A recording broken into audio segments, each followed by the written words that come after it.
breast with 2 tangent fields. So that's the standard of treatment. But because some data suggested that almost 90% of local failures occur in the site where the tumor originated, maybe we don't need to treat the rest of the breast and we can only focus the radiation around the seroma plus 1 to 2 centimeter margin. And since the volume of tissue we treat has decreased from maybe the whole breast into only 20 to 25% of the breast, we can afford accelerating the treatment and giving a high dose per fraction, which could be 3.4 to 4 gray, and we can finish the whole treatment in 1 week. So that's an advantage for women and in terms of convenience. And also in terms of cost, it's much less. And also in avoiding toxicity. So let's go straight to the techniques. There are a lot of techniques used in accelerated partial breast radiation. The oldest one is the interstitial implant, which until now a lot of people do that using either low dose rate or high dose rate. Then there is the intracavitary therapy. The American usually use a technique called the mammocyte, which is a catheter with a balloon. The British use the intrabeam. Also, some centers in France use the intrabeam. And there is the intraoperative electron, which is the famous Milan technique. Then there is the external beam radiation, the 3D conformal, and that's what I will focus on. There is IMRT and there is proton, also with some very scant experience at Loma Linda, Mass General, and MD Anderson. So we will not talk too much about protons, so I'm going to focus on the 3D conformal. There is also a lot of different techniques, different machines which are used mostly in the United States, but all of them, they have the same principle. Now, when you have 20 different techniques, which one should be used? And I see that like a horse race. So you start with 20 horses, at the end there is maybe the top 3. So who are the top 3? I think the technique which is simple to use is the one which will dominate.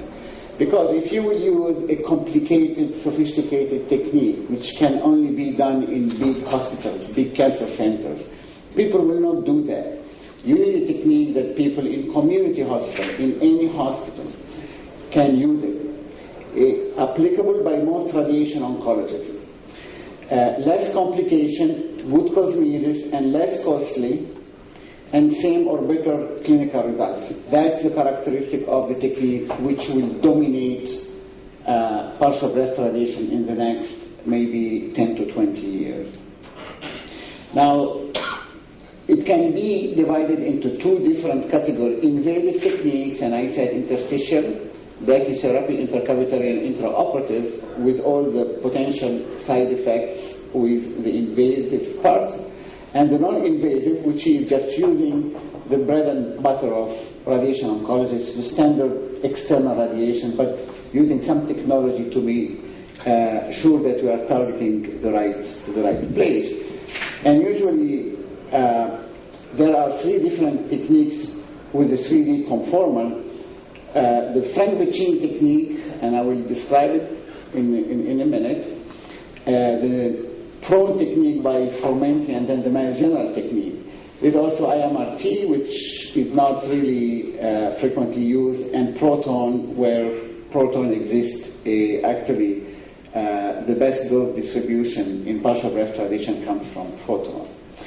So the Frank-Bechin technique is using only photons, 4 or 5 non-coplanar fields, just targeting the seroma plus 1 to 2 centimeters. And the dose of radiation he uses is 3.85 times 10 BID 1 week, and you are done. The New York technique is the prone technique. They do all the breast prone, and she uses 5 fractions of 6 gray over 2 weeks, so every other day, and in 2 weeks you are done. The Mass General technique, we try to make it as simple as possible. So this is a little bit sophisticated. It needs a lot of angle for the couch, but at the end of the day, you will learn how to do it. The technique we use at Mass General is very simple. Too many tangents. Instead of opening the whole tangents to cover the whole breast, you just close it to be around the seroma.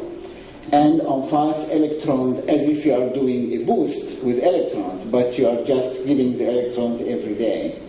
So that's what we call mixed modality, mini tangents and electrons. And we did not know what is the right dose for it. So we initiated a phase 1/2 trial with dose escalation 32, 36, and 40, using 4 gray per fraction BID finished in 1 week.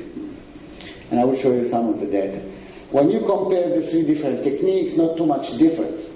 In particular, the dosimetric parameter, the lung and heart, the 3 techniques, anytime you use partial breast radiation, your exposure of the heart and lung is really little. But you still have to be careful with that. For instance, the Vichin technique had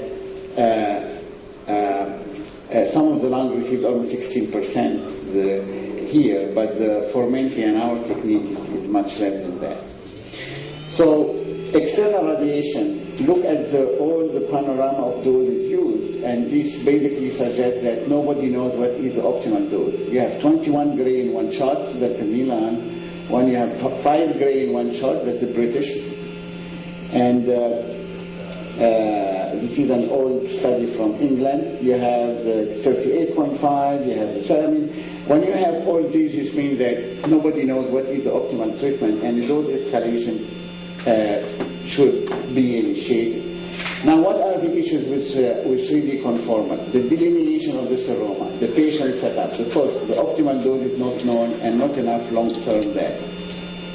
So the seroma contouring is very important to see where the seroma is. This is a beautiful slide, that's why everybody used that. But it's not like this in real life. And you need to see where you are going. And this is actually from Egypt. But I'm sure there is a guy in the front of this who is driving this motorcycle. But that's the real life here. Sometimes you don't see any seroma. Sometimes you see a little bit, little more. Or sometimes you see this type of seroma over there, number 5. They call this cavity visualization scope. If you don't see where you are targeting your radiation, don't do it, because it's going to be big trouble if you miss the target. So we need some help with that. And who will give the help is the surgeon. That's why anybody who is considering using partial breast radiation without the contribution of a surgeon, you can't do it. And the surgeon should come to this type of lecture to show them this. Could you help us see where is the seroma? He can make a seroma and he can put clips to identify the seroma, so it makes our life more easy. But it's not like that all the time. So if you try to contour the seroma and you have 5 different radiation oncologists, all of them are good, there will be big variability. And that's a big problem. So if the seroma is very clear, the variability will be very little. If the seroma is not clear, the variability will be very high.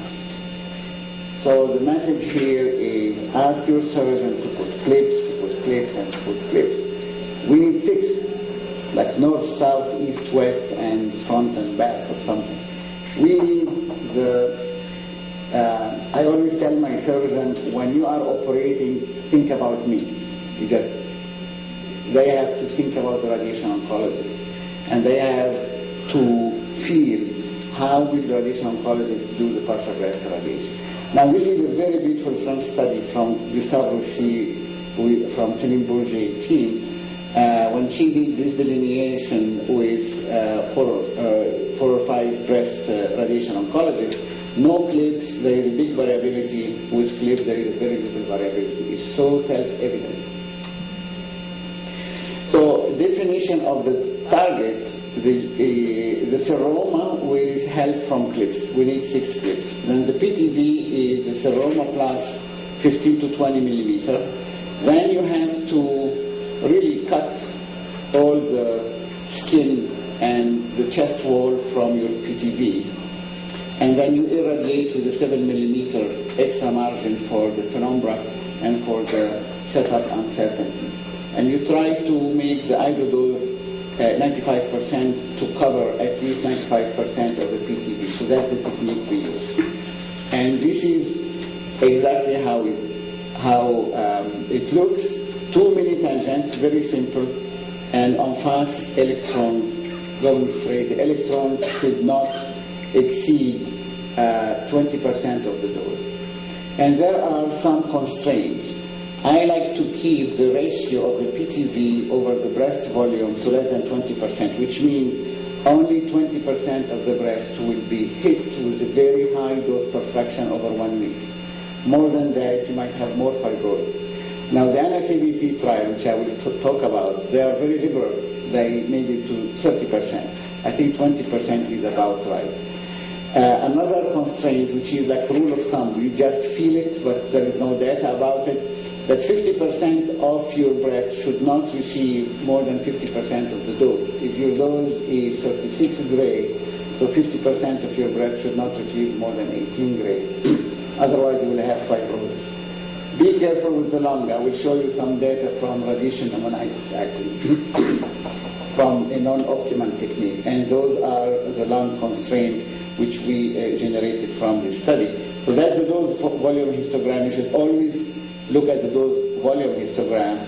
This is the whole breast. I don't know this is working. Yeah. This is the whole breast here. So you go at 50% of your dose. If your dose is, let's say, 20%, this two curve here should not be above 50%. And this is the lung dose of your heart should be very, very flat. That's for a good partial breast radiation. I always think that partial breast radiation is really the art of radiation oncology, because you are really working with a very big balance. If you treat too much with this dose of radiation, you will cause more complications. If you treat too little, you might have more local failure. So it's a very good balance. The role of the surgeons is very, very crucial. I cannot really underline this more than that. They should be involved in the whole program. They should come to the workstation and see how do you contour. 2 millimeter margin, talk with patients, create small seroma, delineate seroma with multiple clips. Talk with patients, I mean, the surgeon should tell the patient, when we do the lumpectomy and you go for radiation, they might talk to you about a new program, 1 week treatment, because usually the patient trusts the surgeon who is the first physician who sees the patient. And in my group, this facilitated a lot that the patient accepts this new treatment. Now, what about the patient setup? I mean, if you are not well set on the table and you miss the target, it's a big problem. So we need to make sure that we have a good setup. So my friend Céline Bourget, I took these slides from her. You should contour the nipple as a marker, actually, and the scar, to see where is the isocenter vis-a-vis the nipple and the scar. Every day you treat the patient, and you go through the normal protocol of a good setup, and you make sure with the on-fast electrons that everything is set up correctly, and you do the appropriate adjustment. But in our department, we have one more layer of image guidance, and it's called Vision RT. It's a 3D camera which takes a picture of the surface. It's called surface anatomy. So that's the picture it takes. So the first picture is the day of your simulation, and every time before you treat, you take another picture and you superimpose them. When it is green, this means that the superimposition is very good. There is no difference in the position. When it is red, the difference is around 6 millimeters. The software will generate some data to tell you your table should go like 5 millimeters to the right, 2 millimeters to the superior, etc., in order to get the maximum superposition.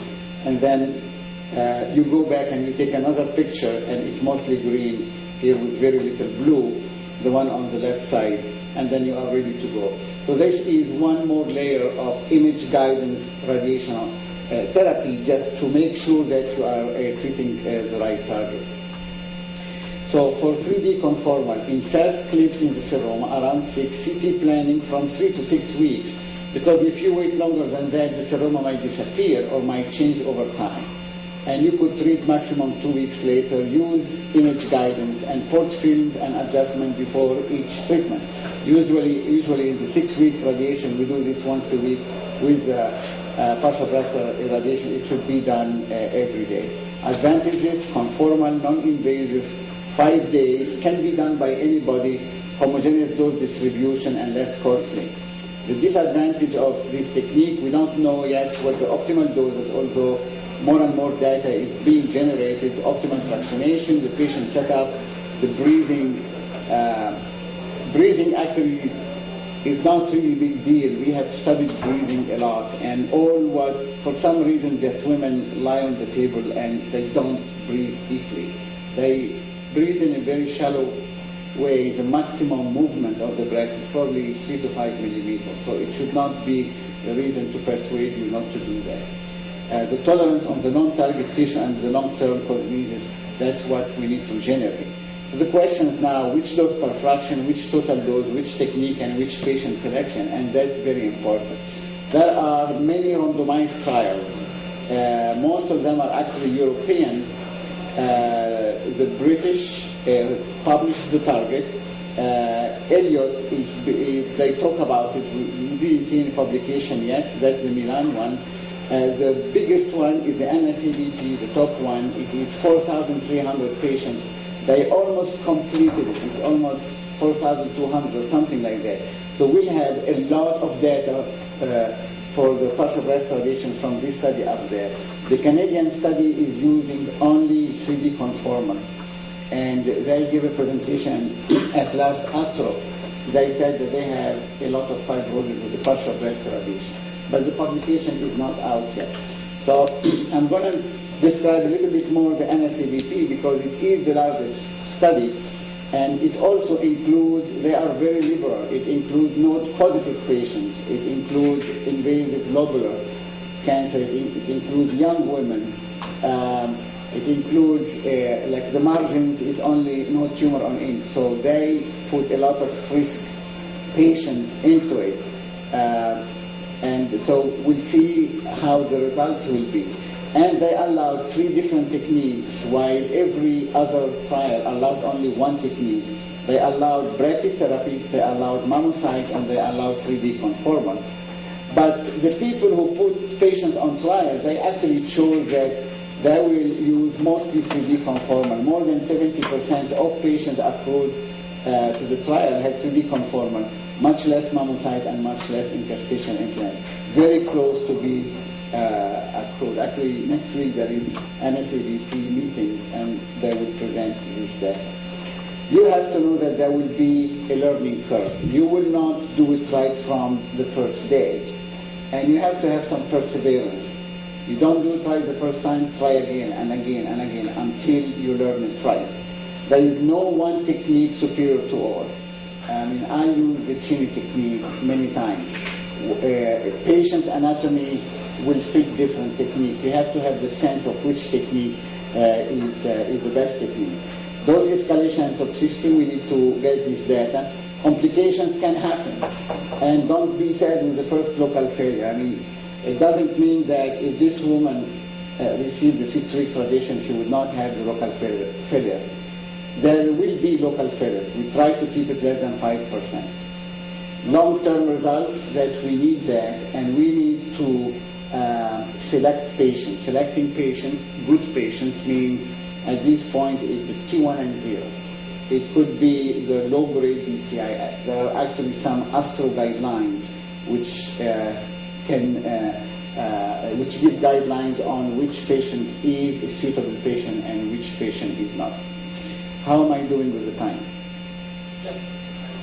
Am I done? We have like the 2 minutes one. You have 2 minutes one? Yeah. So are you warning me now? No, you are warning me now. Well, so we still keep. Okay, that's not enough. All right, so what about the learning curve? We had our learning curve at Mass General, and some of the colleagues used en face photons shooting straight to the lung. And this was a mistake. And it's okay to make mistakes, but it's not okay not to learn from the mistakes. So we had 198 patients in two cohorts, 32 and 36 grade. And we found with the V5 of the lung that at certain point here, so that's patients who received photons only, they had a large volume of lung exposed to radiation. And these 4 people with red squares here developed radiation pneumonitis. But you could see how proton is beautiful. The exposure of the lung is very, very little. And this is mixed photons and electrons with the en face electrons. Very rare when we have a large exposure of the lung. And these patients here developed radiation pneumonitis, and we generated some information publishing this paper. The V20 should not exceed 3%, the V10 should not exceed 10%, and the V5 20%. Which means that in order to do partial breast radiation, you have conditions. You have points to fulfill. That the PTV over whole breast ratio should not exceed 20%. Your lung should be this way. If you have these conditions fulfilled, you move on. If you don't move on. There is no one technique superior to all. So this is also a slide from Céline Bourget about what is a large seroma. So if you have a large, so that's the breast here. If you have a large seroma, which means that when you expand the 1.5 to 2 centimeter, you might have your ratio of 30% or 35%. So what do you do at that time?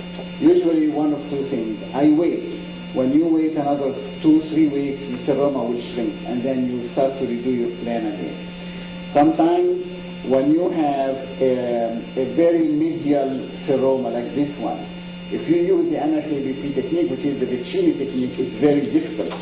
And I think the Mass General technique is far superior because you can just give en face electron with the 2 mini tangents. So that's a good anatomy for the Mass General technique. But in the same time, if you have a seroma which is very deep and your electron will not reach all the way, I think the Vicini technique will be better. So you have the sense of which technique will fit better. This one is a very poor anatomy. I just cannot do partial breast radiation. Otherwise, your mini tangent will really go all the way to the other side and you will expose the opposite breast. So again, I always think that partial breast radiation is a common sense. You can build your experience. You're going to make mistakes, and don't hesitate to say, Madam, I cannot do it. The anatomy is not good, and I cannot just do it. We need to move into whole breast radiation. And it happens to me many times. So which technique is the best? Is the technique you can do best. That's what you need to know. The dose escalation and the complication will happen, and local failure will happen too. You should accept that. Now, let me tell you quickly about our dose escalation study. We presented it at ASTRO. 32 gray, 36 gray, and 40 gray. The median age was 61. So we selected really very small tumors. 23% were DCIS. And we had 7 patients who recurred. 5 in the 32, 2 in the 36, and 0 in the 40. But just pay attention, there is a little bit of bias here. The 40 gray has much shorter follow-up than the 32 gray. So we had 100 patients, then we finished over 2 years, then we moved into the other 100 patients with the 36 gray, and then we moved into the 40 gray. So the 40 gray has much less follow-up. 36 in between, and 32 is the longest follow-up. And one more thing here, all these 5 recurrences occurred outside the original site. So it seems to be that the 32 gray is a good dose, but in the same time, most of these 5 patients, actually 3 out of 5, had triple negative patients. And since this data was analyzed, I do not include triple negative patients for PBI. And it's something, and we published this actually. And then about the cosmesis, I mean, all of them, they have good cosmesis, but we found a little bit more or less cosmesis with the 40 gray. That's why we dropped the 40 gray at this point. Our standard dose, I would say, is 36 gray in 9 fraction. And fat necrosis was a little bit more with the 40 gray, moderate fibrosis a little bit more with the 40 gray. So we have some dose escalation, and we know a little bit where the right dose is. The long-term results, and that's the study which we published recently, median follow-up with 6.5 years. We only focus on the 32 gray in this one, and we found that the crude local failure rate was 5%, the actuarial was also 5%, and it was mostly triple negative. If we exclude the triple negative, we'll end up with only 2% local failure rate. So selection, selection, selection. And PVI is good for only selected group of people. Each institution has its own conditions. We at Mass General, we were very conservative, only low-risk patients. NSABP were very liberal. They included EIC, included not positive. They need more events, I guess.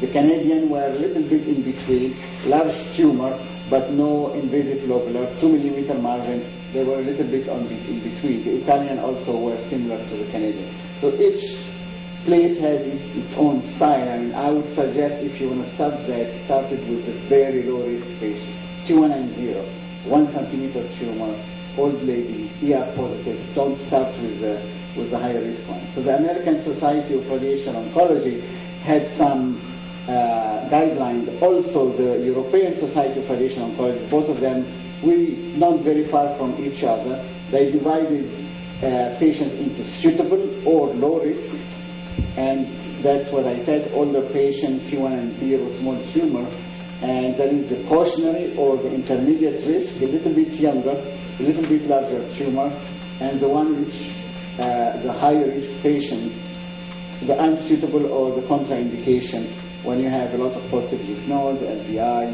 neoadjuvant chemo, that don't go there. So at the end, a partial breast radiation program is feasible. Full integration of breast surgeon, you cannot live without them. Radiation oncologists should really have a strong collaboration with them. Physicists and dosimeters should learn how to plan, and the therapist also with the everyday setup, and it's training, training, training. And this is the future. We'll see what the NSABP will come up with, but it's actually a transition between a paradigm from moving from treating whole breast all the time into only partial breast. And you can go back maybe 25 years ago. It's exactly the same transition which surgeons had to go through when they moved from a standard radical mastectomy for every breast cancer into doing lumpectomy and radiation. And it takes years to do that. But you should move into the next step. Thank you for your attention. Any questions? Yes. For the trial that is more liberal, we need chemotherapy at the beginning. So the seroma is completely gone. If we were justified to use partial breast radiation when there's no seroma at all, that's the first question. And the second, I'm sorry, I just wanted to know, I don't know if you said it, to use the standard radiation cancer. You use next photon electron, or you use how many? What's the percentage of photon? Right, so I use